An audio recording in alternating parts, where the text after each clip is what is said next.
नमस्कार दोस्तों, स्वागत है आपका एक और शानदार वीडियो में।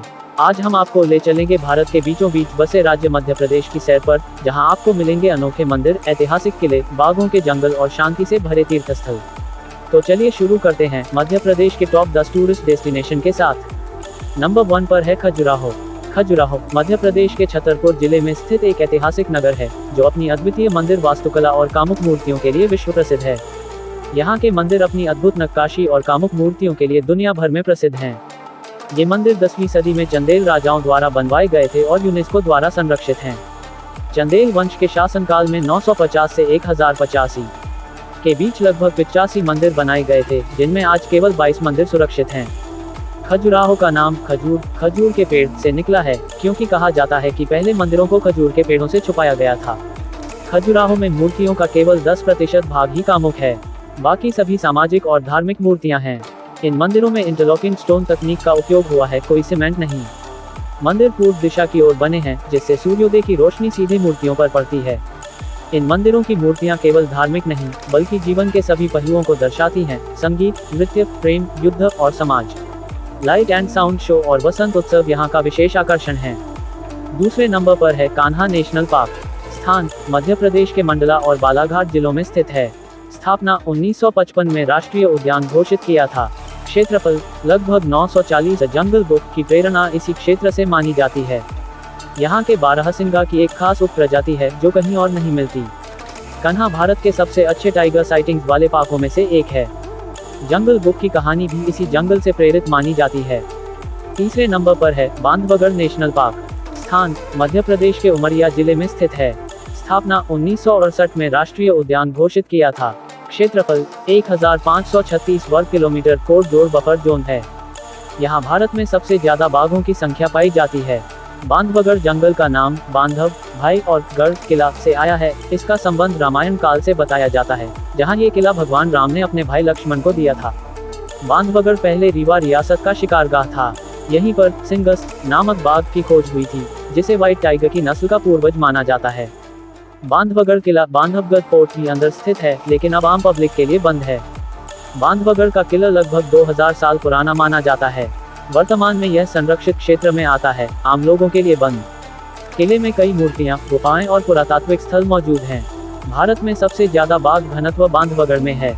ये वो स्थान है जहां से व्हाइट टाइगर की नस्ल की शुरुआत मानी जाती है। जंगल की बहुत सी जगहों पर प्राचीन गुफाएं और मूर्तियां मौजूद हैं। कुछ विशेष टूर पर अनुमति मिल सकती है। साथ ही यहाँ एक प्राचीन किला भी है, जो इतिहास प्रेमियों के लिए आकर्षण का केंद्र है। चौथे नंबर पर है उज्जैन। उज्जैन भारत के प्राचीनतम शहरों में से एक है और इसे कालों का नगर यानी समय का केंद्र माना गया है। ये हिंदू धर्म के 4 पवित्र कुंभ स्थलों में से एक है। उज्जैन प्राचीन अवंतिकापुरी थी, जहाँ कभी राजा विक्रमादित्य और चाणक्य का शासन रहा। यहाँ कालिदास ने अपने महान साहित्य रचे। गुप्त वंश और परमार वंश के अधीन उज्जैन एक प्रमुख विद्या व ज्योतिष केंद्र बना। क्षिप्रा नदी के किनारे बसा यह नगर कुंभ मेले के कारण लाखों श्रद्धालुओं को आकर्षित करता है। ये शहर धार्मिक दृष्टि से बेहद महत्वपूर्ण है। उज्जैन को समय का शून्य बिंदु प्राइम मेरिडियन ऑफ इंडिया माना जाता है।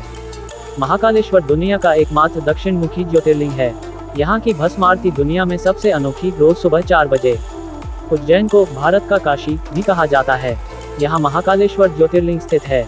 हर 12 साल में यहाँ कुंभ मेला का आयोजन होता है, जिसमें लाखों श्रद्धालु आते हैं। 5वें नंबर पर है ओरछा। यह एक ऐतिहासिक नगर है, जहां आपको बुंदेला राजाओं का स्थापत्य देखने को मिलेगा। ओरछा बुंदेला राजवंश की राजधानी रही है। राजा वीर सिंह देव बुंदेला के शासन में ओरछा ने सबसे ज्यादा विकास किया। यहाँ जहांगीर महल, राजमहल और राम राजा मंदिर जैसे अद्भुत स्मारक बनवाए गए। भारत का एकमात्र ऐसा मंदिर जहाँ भगवान राम को राजा के रूप में पूजा जाता है। मुगल शासक जहांगीर के स्वागत हेतु बनाया गया भव्य महल, बुंदेली और मुगल स्थापत्य का मिश्रण। ऊंचा और विशाल मंदिर जो दूर से ही दिखाई देता है। खास बात, इसके शीर्ष पर भगवान राम की मूर्ति नहीं बल्कि श्री विष्णु की पूजा होती है। यहाँ दिन में राजकीय तोपों से सलामी भी दी जाती है। राम राजा मंदिर में भगवान राम सैनिकों की तरह पहरे में रहते हैं। ओरछा का नाम संस्कृत शब्द अर्चा, पूजा से निकला है। यूनेस्को ने ओरछा को वर्ल्ड हेरिटेज नॉमिनेशन लिस्ट में शामिल किया है। बेतवा नदी पर बना पुराना पत्थर का पुल 16वीं सदी का है। यहाँ पुलिस द्वारा उन्हें गार्ड ऑफ ऑनर दिया जाता है। 6ठे नंबर पर है पचमढ़ी, जिसे सतपुड़ा की रानी कहा जाता है। पचमढ़ी नाम का अर्थ 5 गुफाएं, पंचडोर मणि। मान्यता है कि पांडवों ने अपने वनवास के समय यहाँ शरण ली थी। 1857 में ब्रिटिश कप्तान जेम्स फोर्सिथ ने इसे खोजा और विकसित किया। प्राकृतिक गुफा जहाँ भगवान शिव की पूजा होती है। मध्य प्रदेश की सबसे ऊंची चोटी 1352 मीटर। यहाँ से सबसे सुंदर सूर्योदय और सूर्यास्त दिखता है। शिवलिंग की आकृति चट्टानों में स्वयं बनी है। यहाँ कई ब्रिटिश कालीन चर्च, बंगले और भवन आज भी मौजूद हैं। 5 गुफाएं जो पांडवों की याद में बनी हैं। यह मध्य प्रदेश का एकमात्र हिल स्टेशन है। यहाँ के झरने, गुफाएं और ट्रैकिंग स्पॉट आपको मंत्रमुग्ध कर देंगे। पचमढ़ी का पूरा इलाका यूनेस्को बायोस्फीयर रिजर्व में शामिल है।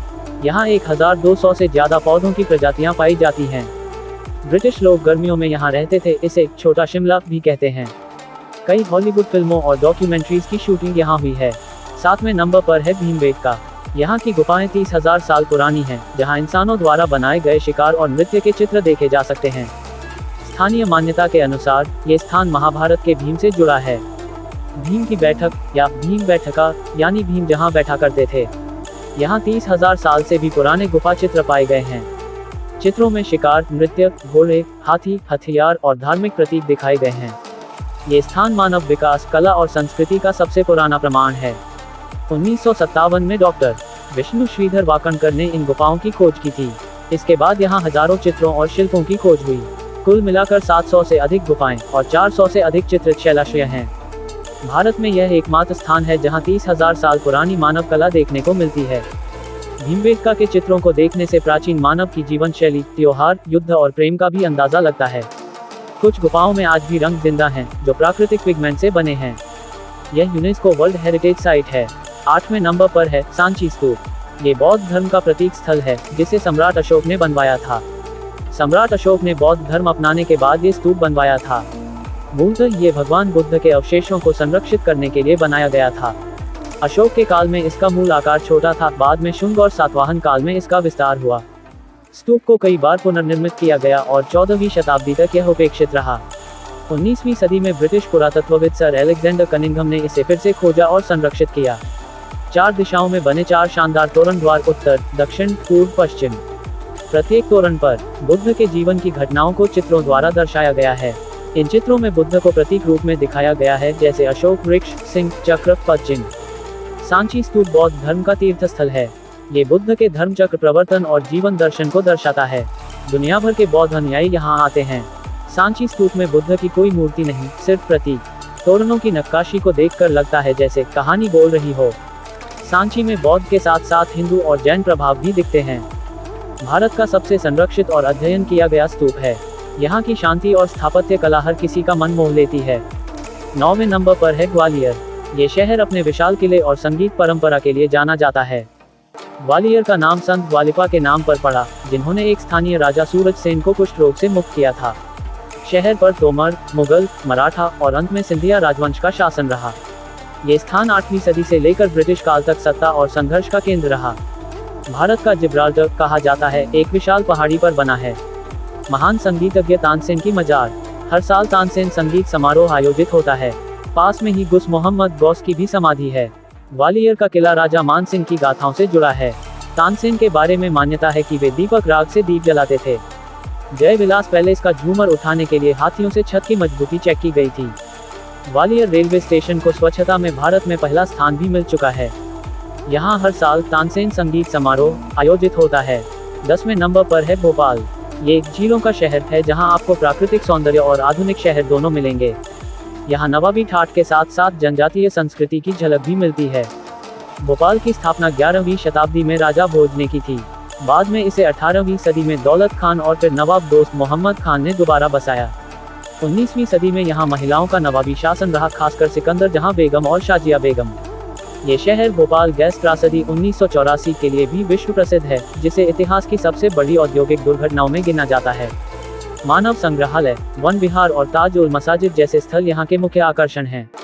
भारत का सबसे बड़ा ओपन एयर म्यूजियम विभिन्न जनजातीय समुदायों की संस्कृति, जीवन शैली और परंपराओं को दिखाता है। भोपाल में 2 प्रमुख झीलें हैं और इसे सिटी ऑफ लेक्स कहा जाता है। ये भारत के उन कुछ शहरों में से है जहां महिला नवाबों ने शासन किया। 1984 की गैस त्रासदी विश्व इतिहास की सबसे गंभीर औद्योगिक घटनाओं में से एक है। भोपाल का रेलवे स्टेशन भारत का पहला सौर ऊर्जा संचालित स्टेशन बना था। झोपड़ियाँ, हस्तशिल्प, लोकगीत और अनोखी कलाकृतियाँ। भोपाल सिर्फ एक राजधानी नहीं, बल्कि इतिहास, संस्कृति, धर्म, प्रकृति और आधुनिकता का मेल है। चाहे आप झीलों में सुकून ढूंढ रहे हो या इतिहास की परतों को खंगालना चाहते हो, भोपाल हर कदम पर आपको आश्चर्यचकित करता है। तो दोस्तों, ये थे मध्य प्रदेश के टॉप 10 घूमने लायक स्थान। अगर आपको ये वीडियो पसंद आया हो तो लाइक करें, शेयर करें और चैनल को सब्सक्राइब करना ना भूलें। कमेंट में बताएं आप इनमें से किस जगह जाना चाहेंगे।